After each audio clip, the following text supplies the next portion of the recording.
What's up, everybody? Welcome to the Music Production Podcast. This is your host, Brian Funk.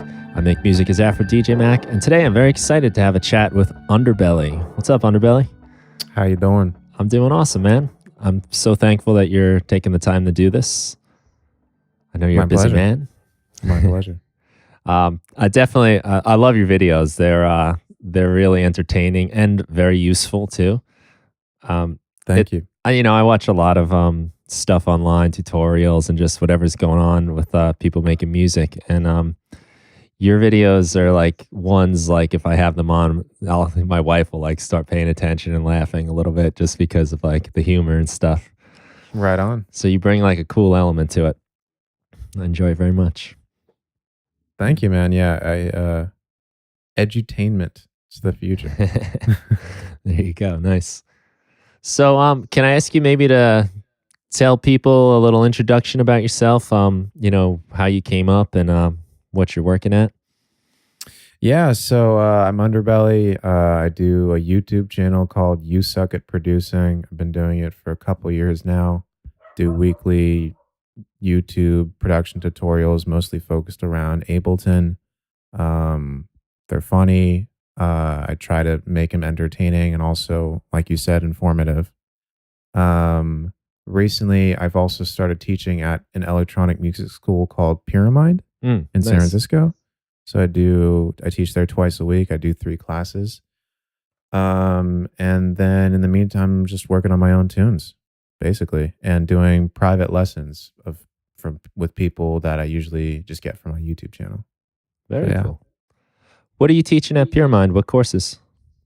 I'm doing mixing and mastering in Ableton, a theory course focused on modes and modality, and then also just like a general producing and arranging course. Cool. That's nice. Yeah. You have a background, right? Classically trained piano, right? Mm-hmm. That's correct. Yeah, cool. So that's, I guess, where the modes and modality stuff comes in. I actually never really utilized that in my own production until I was tasked with teaching this class. So that's funny. I find too, like nothing will help you learn a subject than having to teach it. Right. Exactly. Yeah, like that's my day job as a teacher, and I teach high school English for a living. Yeah, and like learning grammar and stuff. Like I learned that like because that's tomorrow's lesson. Right. Exactly. It helps quite a bit. You got to stay one step ahead. Yeah. Well, my first day on the job, they were already halfway through Catcher in the Rye, and I'd never read it in my life at that point. And nice. I'm like, okay, yeah, I'll do it. So I just figure I could probably stay ahead of a couple of 11th graders, right? Right. Fortunately, none of them had read it either. Perfect. Yeah, probably never did either. I know. I got through a lot of school that way too, I have to admit. So how long have you been teaching English? Oh man, it's like 12 years now. Damn. Yeah. It's cool. I like it. I connect a lot of music with what I do. So like with like English, you can kind of make a connection to anything you want. Life applies, life lessons, and I like that about it a lot. And there's like the writing side, the creative part. Right. So that's like kind of my angle at it. The grammar stuff is definitely not my strong point. Right. or the fun point, if you ask me. But yeah, so that's I see so many connections. A lot of times, like a lot of things I talk about there, I wind up talking about with like music production, making music, starting tracks, being creative. It's funny how it all sort of ties together. Totally. Yeah, it's just interesting for me because at the school, it's the first time I'm actually teaching like a classroom in person with other humans in the room. All I do is just basically just like one-on-one sessions over Skype or whatever. And it's just interesting having that in-person dynamic rather than just talking to a screen. Yeah, because you kind of have to rally them together so that they're not all looking at their phones the whole time. Oh yeah. So I know that problem. I mean, they're an attentive bunch, but yeah, I'm sure high school is can be tough engaging these kids. Oh yeah, that's like my main job is like, trying to keep their attention, honestly. It's like being Right. a showman and how can I keep it interesting that way? Exactly. Cuz I mean, unlike at Peer Mind, like nobody wants to be in my class by choice. They have to be. They're Right. not paying for it, like Right. Right. and yeah, I've found like when I started doing music production teaching, I was like almost like a little like shocked and almost nervous by the fact that like, whoa, everyone's like really engaged and they're like asking questions, they're leaning forward. Right, The right, totally right. different body language than like the kid that's like drooling on his arm. you know, Big difference. And it was almost, yeah, like it was almost like, oh crap, like I gotta be on my game Right. because they're paying attention. Unlike your grandma. Yeah, yeah. Yeah, I do like a after school like Ableton type thing, music production. Oh, yeah? We got some pushes from when Ableton was doing like the little incentive where they were buying back your old push or they were giving you the new push at a discount if you sent in Uh-huh. your old one. So we got a whole bunch of those. And I've been like for the last couple of years trying to build that program up. But those kids How's are it awesome. They're staying till the bell. They don't want to leave when it's done. Much different. That's dope. Yeah. That's really dope. Yeah, and it's like I wonder like how you I could ask you like how you deal with like I'm sure you get people in your classes that are like brand new to music, don't know much of anything cuz Right. I get kids that don't even understand there's like a number of beats in a bar. There's root Yeah. notes, like things you like really take for granted when you have been at it for a while. Yeah, so I usually start with the rhythm, right? Or, even before that, I mean, I'm assuming you're teaching all this through Ableton, and there's definitely a learning curve when getting accustomed to the interface, right? I mean, it's Yeah. just information overload the first time you open it. So I would, walk people through just the basics of the interface first, and then just being like, okay, let's build like a super basic beat from scratch. Mhm. Just like, kick, snare, hi hat, boots and cats. Talk about beats that way. How a measure is divided up into four parts, like what a beat is, what the metronome means, what beats per minute is. And then being like, okay, the kick drum actually, in addition to just being a percussive element, it's actually hitting a note. And that's how I transition into talking about what notes are, how to write a bass line, what a scale is, Mm. and getting into like the rudimental music theory stuff that way. Mm. Um, do you do these kids have keyboards in the class, or is it just the push? No, it's just the push. I We are see. like bare minimum. We are in like the Right. lousy writing lab with like computers that are the same age as they are. you know, I mean, it is like I'm I'm almost surprised they even work, but they do Right. work, with live. Um, so yeah, no keyboards, unfortunately. So But how do you break it down for them?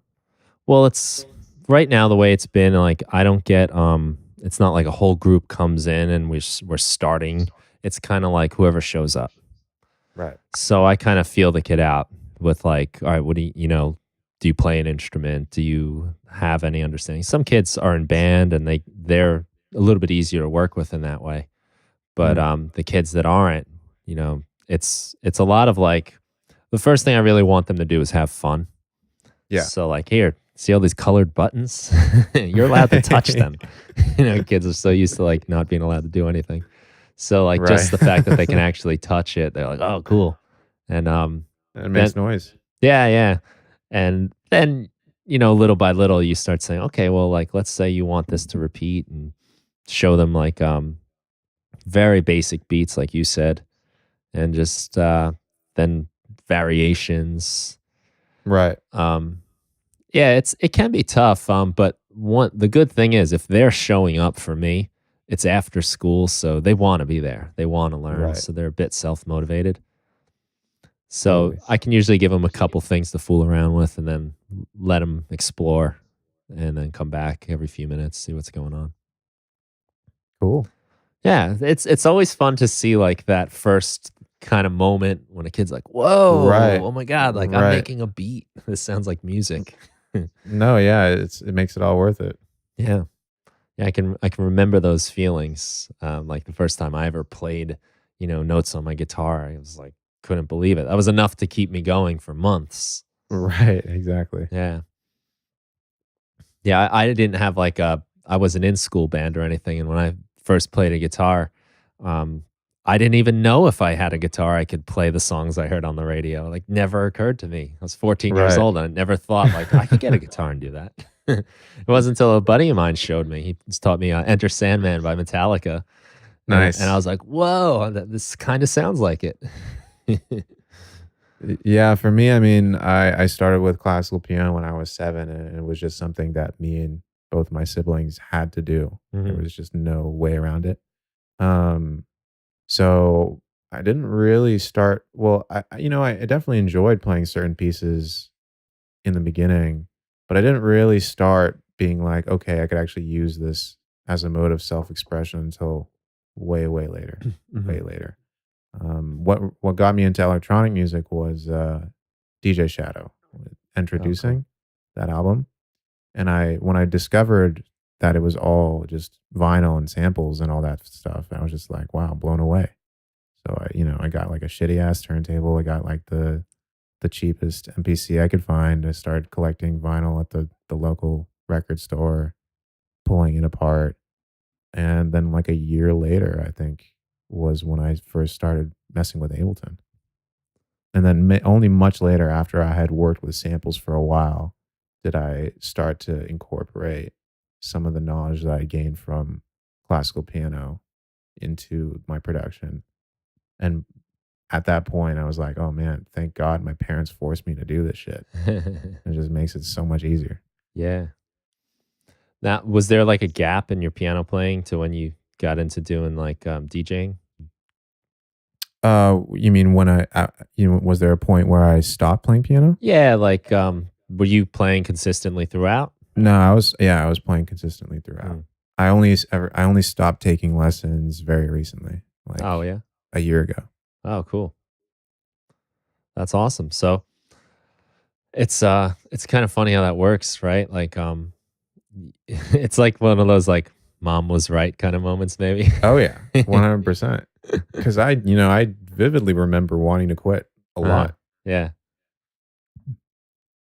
but I'm glad I didn't. Yeah, what do you think? Is that, like, a good way to get kids into music? To kinda, like, say, "You gotta do it," just it's part of your, Mm, yeah, I don't know. It's hard to say because uh I mean, there was definitely a very long time where it just didn't seem useful at all and wasn't useful at all. And if I hadn't discovered music on my own, electronic music, then it probably still would have been useless. Yeah, Other than just the general, you know, I guess, work ethic that comes with playing something like classical piano, which just requires a lot of discipline yeah, and persistence. Um, but it really took me discovering music on my own before I could integrate the knowledge that I had obtained through classical piano. right. Yeah, I guess that is a good lesson in just doing the work, sitting down, practicing. Right, right, right. I Totally. guess a lot of kids get that, like, with sports or something too. Right, exactly. Um, but I wonder, like, because I have a lot of friends that were in band in high school, and like I said, I wasn't, and they were like sometimes it was very interesting to play with them where they would be amazing. You give them the sheet music and they were incredible players, but then you're like, all right, I'm gonna just strum these three chords, and they're like, what am I supposed to do? Right. No, yeah, I couldn't improvise or do anything like that for a really long time. Hmm. It just never occurred to me. Um, and even now, I'm sometimes thinking, well, how, when I'm teaching a concept to a student, how, you know, it's very, it would be disingenuous for me to like be like, okay, this is an absolute hard and fast rule. But at the same time, you kind of need rules, especially for beginners, because otherwise, without them, they're just kind of totally unmoored. You feel me? Yeah. They're like floating out in the middle of the sea. Um, and also, I hope that me imposing rules on my students, first off, doesn't limit their creativity, and also second off, doesn't limit my creativity. Like I sometimes feel like when I'm working on my own, um, that I want to prevent any sort of restrictions on my creativity with Mhm. the stuff that I teach. So I don't know. I don't know if you ever feel that way. Oh yeah, totally. Like I started taking guitar lessons pretty much right away because Hmm. I had no idea what to do. You know, Right. I was only going to get so far with like the first four notes of Enter Sandman, right? Right. Right. Right. So I started taking lessons, thankfully, um, and the teacher I had was really good at doing like a balance of stuff that I wanted to do that was fun, like learning songs by Nirvana or whoever Hmm. was popular, and also showing me theory. Like kind of, it was like a Right. half and half sort of thing. Yeah. Totally. Um, and during that time, I one of my best friends was, you know, he lived down the street and I wanted someone to practice my guitar solos over. And so I taught him a little bit. And but he didn't understand so much what he was doing. He just knew put my hand on this fret and with the power chord and then I go to this fret Right. and chug away with the other hand. But he would go home sometimes and come back like with a little song he made up that was like totally against any rules I'd been taught, any scales, any theory. And I'd look Right. at it and I'd be like, "Oh, you know, that's no, it's not what you're supposed to do, man." But then I'd Right. I'd Exactly. listen to it and I'd be like, but it does sound cool. And it was a kind of a big moment for me to like kind of say, why? You know, why do I like that? Because it's not supposed to sound good, according to Right. what I've learned. Totally. So it's Yeah, I do try to stress the theory a lot, especially with beginners, because a lot of the students that come to me and a lot of the students at Pyramid are already great technically. Like mm, their sound design is quite good.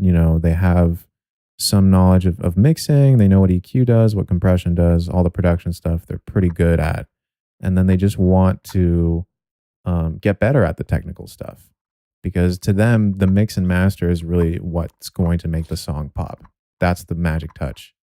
yeah. But oftentimes it's just the lack of musicality underneath that. That's really what's preventing the song from popping, not the craziest serum wobble or whatever. Uh-huh. So I always try to emphasize the musicality part, the theory part, because to me that's a lot of where the emotion, the where the music part lies. That's the Mm. most important part. Yeah, and I think I'm learning this like kind of constantly that a lot of times like a good mix starts out with like good arrangement and good Totally. sound selection and understanding because I can remember having my 4-track cassette recorder and I'd be dreaming of like as many tracks as I could have. Oh, I could add this, I could do all these things.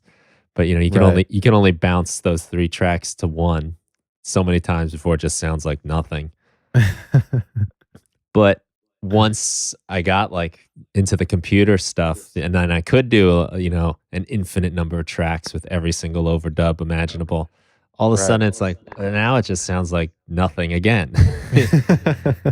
Right. And then, like, you have to, like, figure out the restraint, and, yeah, it's like a weird thing, sometimes it's what makes the mix good, like, a good arrangement almost doesn't need a lot of mixing. Right, exactly. And then a lot of people, what happens is because all these programs are, pretty much limitless in just the amount of the sonics that they can produce and the number of tracks and all that, is that, I find myself doing this too, is that when you're working on the arrangement, you're still being creative, but then you start going down the rabbit hole of mixing something or sound designing something. You get completely lost in the sauce. Yeah. And then as a result, half an hour goes by, an hour goes by, and you've done absolutely nothing creative. You've just completely wasted that time and now you've lost the flow. So that's another reason why I try to urge people to, you can mix as you go and we have that luxury. But try not to go too far down that rabbit hole because I mean you're just going to end up having to do a mix down at the end anyways. Mm. So it's like, come on, bro. Yeah, because you can suddenly you're like really crafting that one drum sound for Right, 3 exactly. hours, and now you've got a cool drum sound. Right, or even worse, you spent like 30 minutes just going through hundreds of sample packs Yeah, to yeah. find that one drum sound. Yeah, and you're probably gonna have to change it anyway once you start adding other stuff on top of it. Exactly, exactly. Yeah, that's like Yeah. another kind of like sad realization I think that the computer gave me too was just that everything is it's so relative, you know, like whether the kick sounds good in this track or not really depends on what the other things are doing. Totally. And so that time is like almost wasted time. I would say like 90% of the time if you're going Right. to just mix the drums perfectly and then you have nothing else yet, you're going to have to play with them again later on anyway. Exactly, exactly, exactly. So that's what I mean. I always encourage people to do that work of finding the best drum sounds, all that stuff, getting all your instruments in order, your samples in order, um, outside of the creative process. Mm. Just like taking the time to go through sample packs and shit first or on your own, so that when you want to sit down and make a beat, all your best sounds are ready to go, and you don't even have to think. Um, yeah, Yeah, that's good advice, and I try to do that a lot with like the packs I make and all the sounds. totally, But totally. I also go overboard. I have too much shit that I don't even know what I have anymore. You know, like Right. I start going through it. I'm like, whoa, I don't remember doing this. you know, and like I get lost in that. So I think truthfully, like I mean, I love that part of it. That's a fun part in itself, even just making sounds for me. Totally. But at the same time, I think there's a little bit of avoidance going on, kind of like hiding Yeah. from the hard work of like writing a Right. track and, Exactly. Exactly. you know, doing the parts that, you know, aren't quite as exciting and are a little more technical. Yeah. Yeah. I've been trying to do like timed, like I think of them like little episodes, like, all right, I got like, you know, 30 minutes to make this part of the track and then I got another 30 to do this. Hmm. And it's been helpful. No. Yeah. And any sort of limitation often boosts creativity. Especially kind of the inspiration thing. Like when I feel stuck or have no ideas, I sometimes just set a timer for 10 minutes, and I'm like, okay, by the end of this, I have to have something. Mm.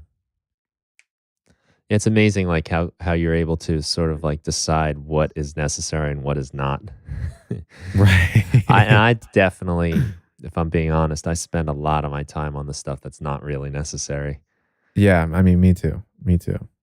Yeah. There's just endless supply of that kind of stuff. Oh, yeah. Oh, yeah. Well, good. I'm glad I'm not alone.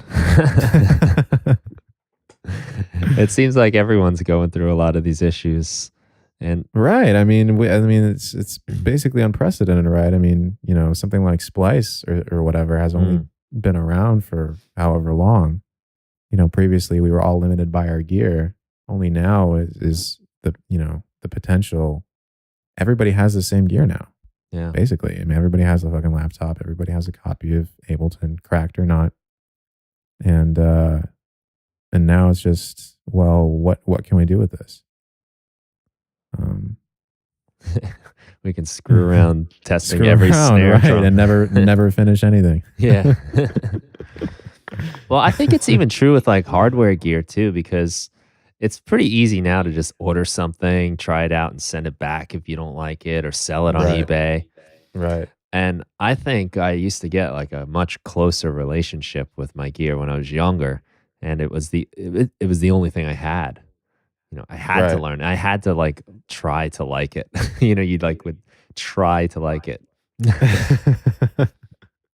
It's honestly that way with me for music too. Just, you know, if I was if I was, you know, 16 years old and spending 20 bucks on a new CD, like I wanted to like that CD and I really Right. worked at liking it. But now you Totally. can just stream it and give it 10 seconds and be like, eh. Yeah, exactly, exactly, exactly. It's a weird dilemma we're in right now. Well, I guess, I've never, I guess I'm a little bit younger and I haven't had that experience of having to like something because I spent however much money on it. Yeah. for music. I've always just pirated shit. Uh-huh. So, Yeah, I guess you I know, was I was about like 18 when that started happening. yeah. When we were like burning CDs for each other, like, Right, right, here's like right, right. everything you ever wanted. Recently I've actually my friend has lent me his second Technics turntable. So Uh, I've for the first time had two and a mixer. So I've actually been spinning vinyl and trying to mix vinyl for the first time mm. and like beat matching and shit. Yeah, God, just beat matching is so hard. without After any sort of computer aid. right, without any waveform, Yeah. no sync button, no warping, none of that. Especially for older tracks which are not quantized. Like the drummer on like Mhm. an old funk song would never play to a click or Right. whatever. So it's like you're trying to beat match to like a moving target or whatever. So it's fun. It's really fun though. Mm. I've never tried to do that in my life, and because I don't really do a lot of DJing like that Mm, anyway. Like I the music I do has elements of like some of the DJing type moves, like like filter sweeps and beat repeats and right. things, chops. But I've never really tried to do anything with a record, and I honestly like. From what I know about music and what I know about even just trying to put a record on and getting it to start at the beginning of the track, you drop the needle right. I mean, I just have no idea how anyone even does that. No, yeah, it's crazy. I mean, I've never done it up until now either. I mean, I would like scratch over some of my older songs, but yeah, up until now, everything has just been if I were to DJ, I would DJ with Ableton Hmm. and I would have everything warped, ready to go, press play. No Mm. need for a cue, no need for headphones, really. Um, this is just a completely the opposite method. Yeah. It's pretty fun though. Pretty fun. Yeah. I mean, Especially the fact that it's completely analog and there's no screen to look at. Yeah. yeah, and that's a real skill too, to be able to just feel I mean, understanding like how many turns of the record even like a Right. loop would have to go Right. is Right. yeah, that's pretty hardcore. Yeah. It's almost hard to believe like people were doing that on the regular. No, yeah, I can't believe it either. It's like prehistoric. Yeah. That's funny. Have you played out like that yet? Or I is that haven't. No, I'm still getting used to it. mm, I doubt that I ever will, to be honest. right. It's just like a fun thing I can do with my friend, and kind of we go like back to back. Oh, cool. So I put a record on, he has to mix into the next one, and then I have to mix into the next one. Super fun. I've Yeah. never done that before. Can you adjust like the timing on those, like the pitch and Right, right, yeah. So yeah, so it's there's manual control like that? exactly. So you can what you do is you put a record on the left turntable or whatever, and then you have another record that's got to be in like a similar BPM, kind of within the same range. And what Mhm. you do is you have your headphones cued to the next record that people in the audience can't really hear yet. And your job is to adjust the pitch until it's playing at the same Yeah. speed, at the same BPM as the first record. And then you Okay. mix over. Gotcha. Yeah, I've just got like a cheap record player from Radio Shack. Right. Yeah. It's not going to cut I it, mean, bro. yeah, like I'd know I'd break it if I tried to scratch or anything. It's not meant to be, moved backwards or anything. Right. Right. So, yeah, that's pretty cool. Good luck Mhm. with that. Thank you. So, you've really got some cool stuff going on your page. Your series, you suck at producing. Like your stuff is like so fun to watch, but even just the comments too. Like you get so many great great responses from people. The engagement's do. awesome. I do. Yeah. They're great. I was cracking up. I was looking at one of your videos. I forget what the person said, but I guess they took issue with something you said as like being maybe like a little bit too offensive for them or something. Right, right, right. And your response was it just cracked me up. You just wrote, "I'm sorry." Yeah. Where you could have like dove in and like explained yourself. You're just, "I'm sorry." Oh yeah. It's surprising how few people actually get offended. I think, if if you're gonna watch it and if you're not deterred by the fact that I'm telling you you suck at producing, Mhm. then at least you can, laugh at yourself, right? Yeah. So it's like I vet people from the beginning, That's a good basically. point. Um, yeah, and then I've also recently created a Discord. I don't know if you know what that is. It's like a group chat, basically. Yeah, you know what? I'm literally like just finding out about that this week. I feel Nice, like an old man, nice, because I know like a lot of the kids are playing video games through it. Um, right. but yeah, tell me about it since I got someone that knows, because it seems like a cool thing for what we do. Yeah, no, I've only discovered it like a year ago, and like you said, it's mainly used among people who play games. But for some reason, a lot of producers use it too. It's just like it's kind of like Slack. It's like a big group chat with a bunch of Mm, different channels. People can talk with each other and stuff like that. And I made one like a couple months ago, and it's really awesome. Basically, I've just created a community of people who can all talk to each other, ask each other production questions, roast each other's tracks, and that's where I pull from when I do my weekly live streams. And what I do for my live streams is that I usually take people's tracks that they've submitted through the week through the to the Discord or whatever, and then I roast them on the live stream, basically. Um, and it's cool. It's good having the Discord because it fosters a sense of community, and also people can learn from each other and validate each other rather than all seeking it from me. right. Um, so that's the kind of the real heartwarming thing Mm. about it. Yeah, that's cool, and it is a fun, like you said, kind of laughing at yourself a little bit Right, sometimes, right, which is so important. Like because in like anything artistic, really, people can get so uptight and serious about what they're doing, and oh yeah, bro. you know, I mean, I've seen it over and over again where sometimes just loosen up, have fun, and it's not you, it's just the track. It's Right, um, it's nice to see that in there and to foster that's great. To just totally. because it is like we get all serious and emotional and sensitive about everything. Right. I mean, these are our babies, right? Yeah, said my Basically. baby is too much in 200 hertz.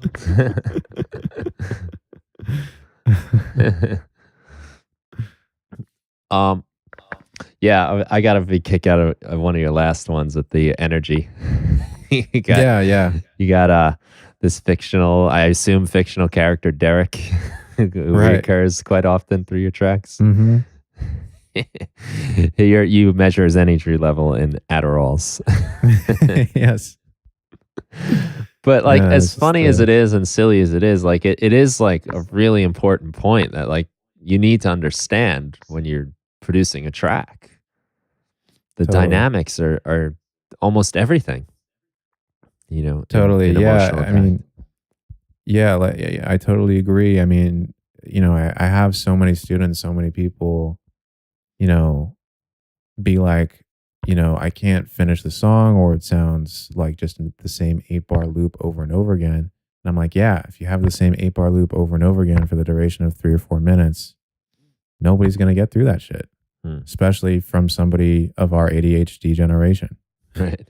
So, creating those dynamics, right? The difference in energy levels is really what creates drama and Mm. interest in music. Um, and usually 8 bars is just not enough to sustain that. Um, so yeah, it's a super important point. I think generally arrangement, dynamics, knowing how long a certain section should be or whatever, when to break up the energy levels. That's just the hardest shit of producing, in my opinion. It's Yeah. just the arrangement process because there aren't really any rules that govern that. Something that could work for one song for one genre just completely falls flat on its face for another. Um, Whereas something like mixing or EQ or compression, there's technical guidelines that we can all follow to get more or less a decent result. Mhm. For arrangement, nothing like that really exists. I don't Yeah. think. Yeah, I get kind of fascinated by some minimalist music that is very repetitive or even like kind of like trancy kind of Right. stuff that is so repetitive, but when you listen to it, it's not an 8-bar loop over and over again. There are Totally. constant little things happening, but I just find like it's very hard to know when you're doing that successfully or when you're just being boring and repetitive. Yeah. 100%. 100%. Yeah, for that it's hard to say. I mean, oftentimes when people don't know if what the, sometimes I don't even know if what I'm working on is shit or if it's good. And then usually I just play it to somebody I trust. And often when I find that I'm playing a track that I'm working on to somebody else, I'm not listening really to the track anymore. I'm just listening to them listen to the track. Mm, So I can kind of pick out when they start to tune out or when they get bored or whatever. And that usually attunes me to something big in the track that I'm missing that I just couldn't have picked up on my own. yeah. Um, but it's hard. It's hard. I mean, certain genres, like you said, demand them to be pretty repetitive for them to work. So it's like you kind of have to strike that balance between is this boring or is this, fucking dope? Mm. And oftentimes it's just your own artistic authority that decides that, and nobody else can decide that for you. That's a good point because sometimes just calling a track finished changes the way someone hears it. Exactly. I know when I say, "Hey, I'm working on this track. What do you think?" I get people listening for what's wrong. Like, Right. what do I need to still do? Right. Right. Right. Compared to like, here's my Rather than what's here's my working. new song. Right. Rather than what's working. Yeah. Yeah. That's the other thing. It's just like I guess there's a bit of a danger when the only people you are getting feedback from are other producers, especially other producers from a similar genre, because they're going to focus all on super nerdy technical Mhm. producer shit, like the sound design or like the mixing or something like that. They're not going to really focus on the musicality all that much.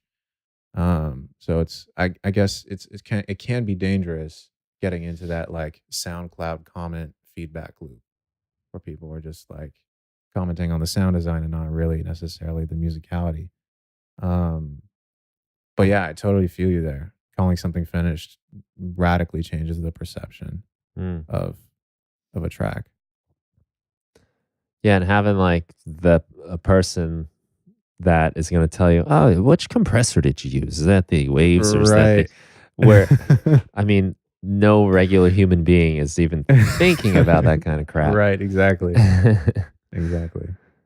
And it's like and those are sometimes things that we just really get caught up in. I know I waste a lot of time on little things that probably really don't have much of an impact on Yeah, the end listener. totally. um and that's like it's the curse, I think, of the producers, that you never Oh get to yeah. hear your song for the first time.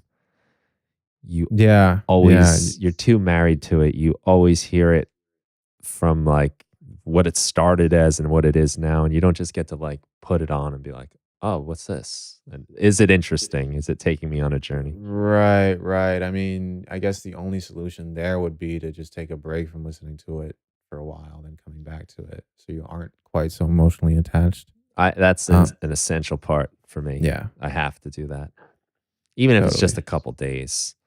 Yeah, 100%. Um, yeah, totally. There's something I was gonna say on that point. Another thing that I run into is when I'm working on a track, if I listen to a work in progress without changing it that much, I start to get married to the work in progress. Yeah, Even though I know it could be better, I just, I'm so used to hearing it in its half finished state that it's just the lack of inertia. I mean, the inertia just keeps it there. yeah, And it's just like, fuck, man, I'm never gonna finish this. yeah. I'll demo things a lot, right? I might like Right. do like one of my favorite ways to demo lately is like I got the OP1 Teenage Engineering, Mm-hmm. and you can just plug a mic into it, and it's a 4-track recorder. Mm-hmm. Mm-hmm. And I'll just like maybe play some drums, play some guitar, sing, and I have this little demo. And I listen to it a few times, and like I can never recreate that on a more like sophisticated recording because I love the dirt. I love how crappy it sounds, Right. and like I can't hear the song any other way. And it's like I can't make a new version of it. Well, then you're done. Yeah, it's sometimes I'm just like, well, that's just the song now. It's Right. stuck in time. Yeah, the OP one looks really fun to play with. It's a sick piece of gear. It's just on so many levels, like I don't really see a lot of people playing around with it like that just as a 4-track recorder with a Mhm. microphone. Even if you don't plug a mic in, it's got a mic in. It's great for that. Because it's so immediate, you know. Right. Um, but then, I mean, then all like the other actual selling points of the thing are incredible. But I just think that's like a really fun way to use it because it's portable, it's battery powered, it's great. Cool. Yeah, for sure. Um, so you got the stream going.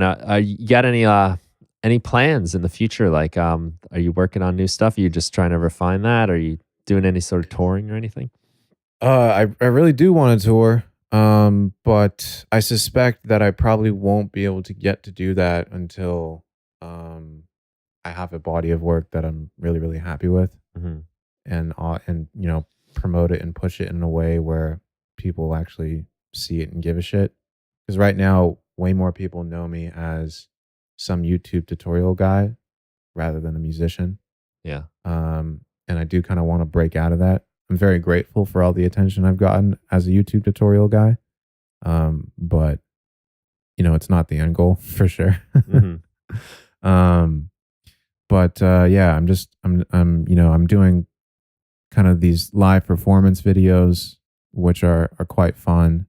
Um, and I have one of those coming out in 2 weeks, and it'll be the first time that I will be releasing the live performance video of me actually doing it on my APC or whatever, and then the actual recorded mastered single.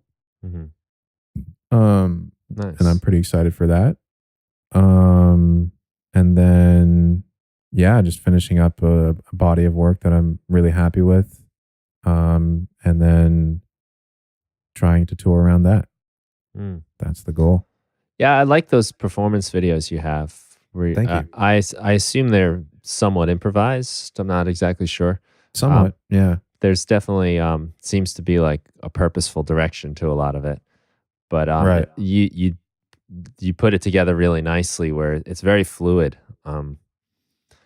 I've toyed with like it's funny, like as a guitar player, I actually use very little guitar in like a live performance situation because Mm, it just like never like feels right. It feels like, all right, I'm gonna play this part and then I'm gonna loop it and then all right, right. new part, start over, from scratch. And it doesn't feel like the musical experience I want it to be. It feels more like me saying, "Hey, I played all these parts." Right, right, Whoop de right. doo. Yeah, I mean, I don't know have you ever seen FKJ? No. Really? You should definitely check FKJ out because he does exactly what you're describing Hmm. really well. Nice. So definitely check him out. Yeah, I like how you were able to do it, where it's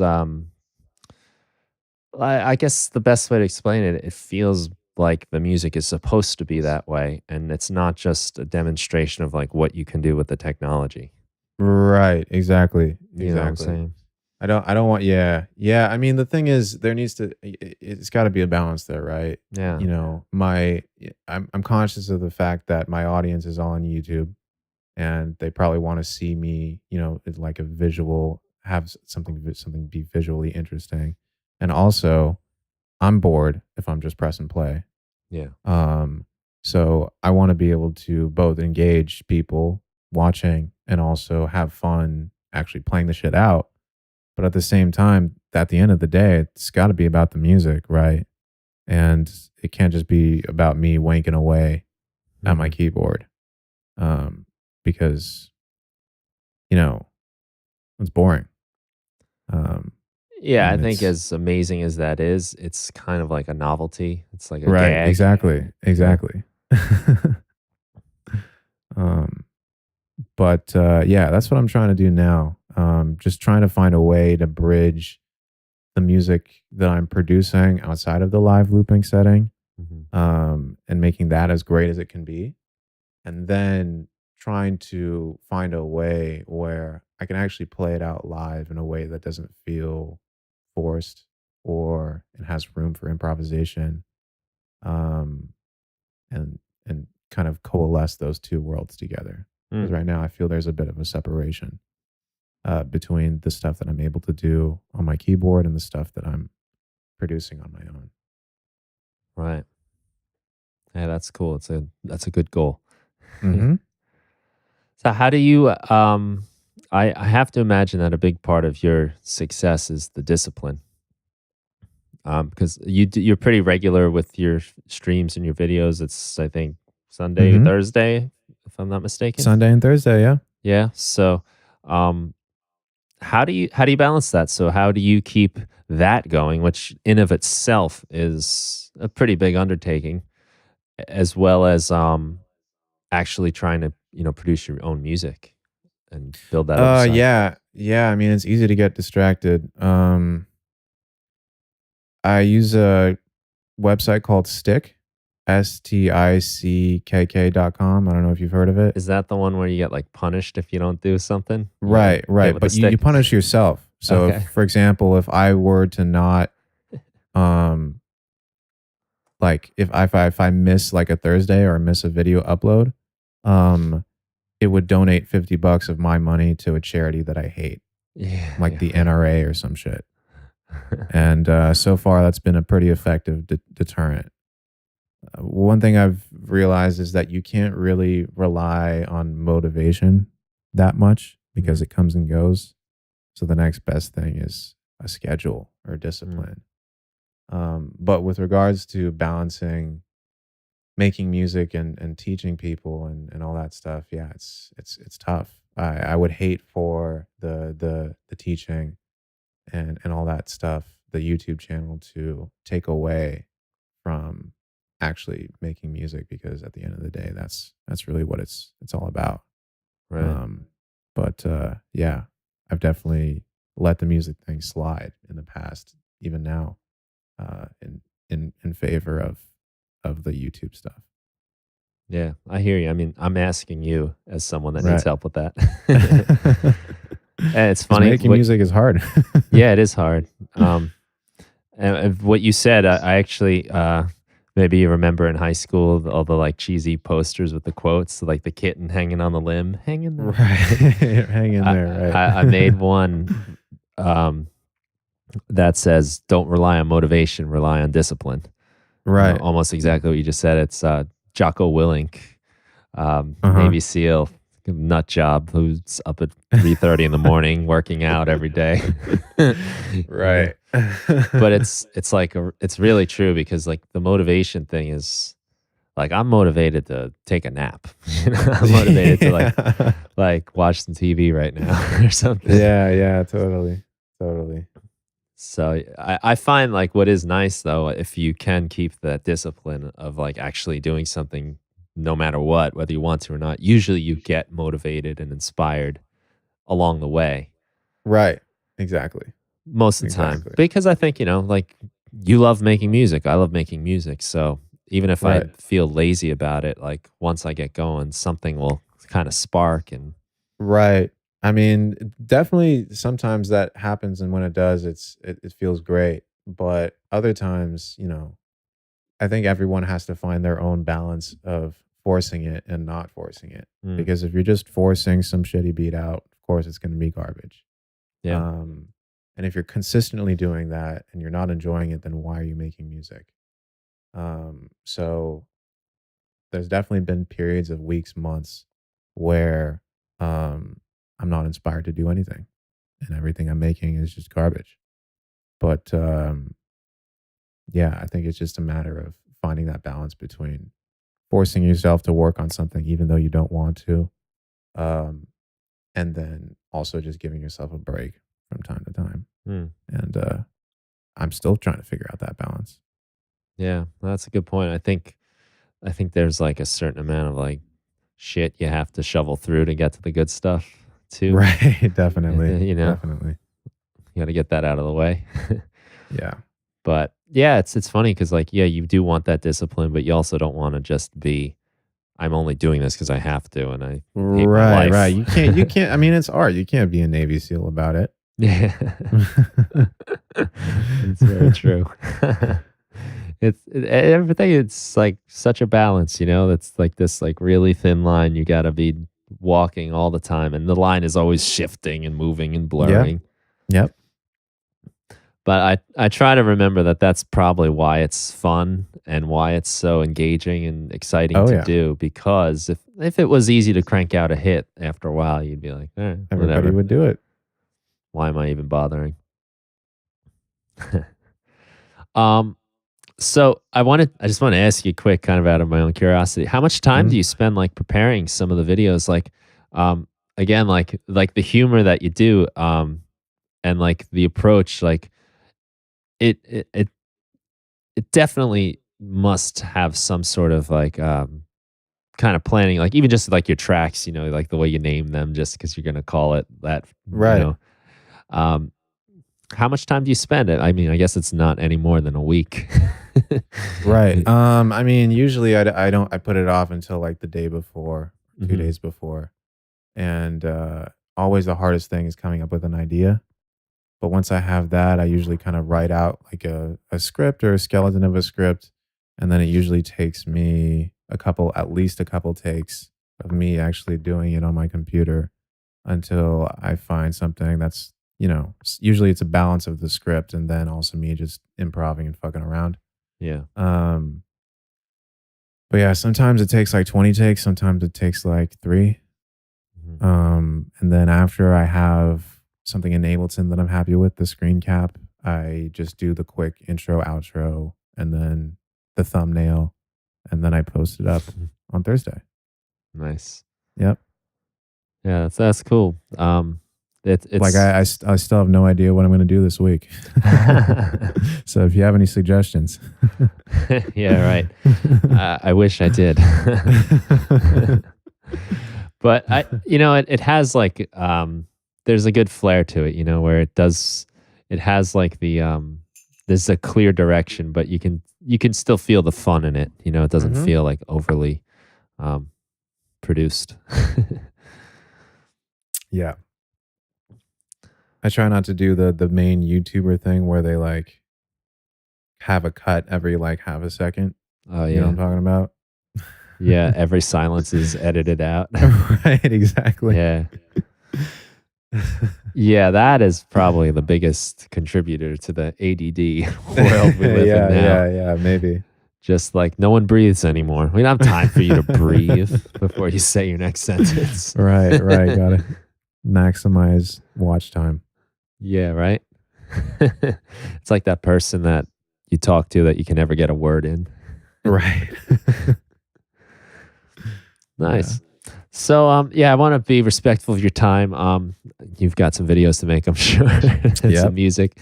Where's the best place? Where do you send people? Is it to YouTube? Is it anywhere else you want them to go, or any Yeah, homework? so if you wanna check out my YouTube, it's just You Suck at Producing, and then all my releases are on Spotify, SoundCloud, Bandcamp. For that, you just search Underbelly, and you'll Mm, find me on every one of those. nice. Mhm. Any parting words you want to leave everybody with? Thoughts? No, just thank you once again for having me. It's been a blast. Once again, if you guys are interested, check out my channel. I also do private lessons. If you're interested. So all that information is all on my channel and all that shit. But yeah, stay strong. Making music is hard. Have Yeah. fun. I'm glad you say that. And that's something I always do stress to a lot of people when I work with them is like it is hard. Like make Yeah, no mistake about it. Like you can do it. It's not impossible, but it's hard. You it's know, fucking hard. expect Yeah. it to suck, you know. And, and know that when, it sucks going through it and it's hard to do and you're struggling, that's part of it. That's like working out on that last rep that you can barely do. Right. But Right. you Exactly. get through that and you're a little bit better the next time. Definitely. But yeah, I think we are definitely in like a world of like easily make tracks in just minutes. Oh, right. I mean, with like the cymatics splice shit where you can just put three pre-made loops together and call it a trap banger. I mean, yeah, it's just like Oh yeah, everything though. Like there's a new app now where you'll be pumping out tracks in no time, and everything is right, like instant exactly. gratification, and Instant gratification. Yeah, anyone can do it. This yeah. song will write your melody. This software will write your melody and your progressions and your beats for you. No, yeah. I mean, the thing is, it's just, I mean, even in pretty much every aspect of our society now, including politics, it's just a race to the bottom of the brainstem. Basically, it's like, how can you capture these people's attention Hmm. for as long and as effectively as possible? And, oftentimes that's just through outrage or, doing like a meme rap video or some shit like that. Um, and I think a lot of kids these days don't really value the, you know, taking the time away, not necessarily having to commit to a song a week or something like that, but just really taking an extended period of time and collecting a body of work that you're 100% happy with, rather than just cranking something out to boost your engagement or whatever. Yeah. Um, yeah, it's tough.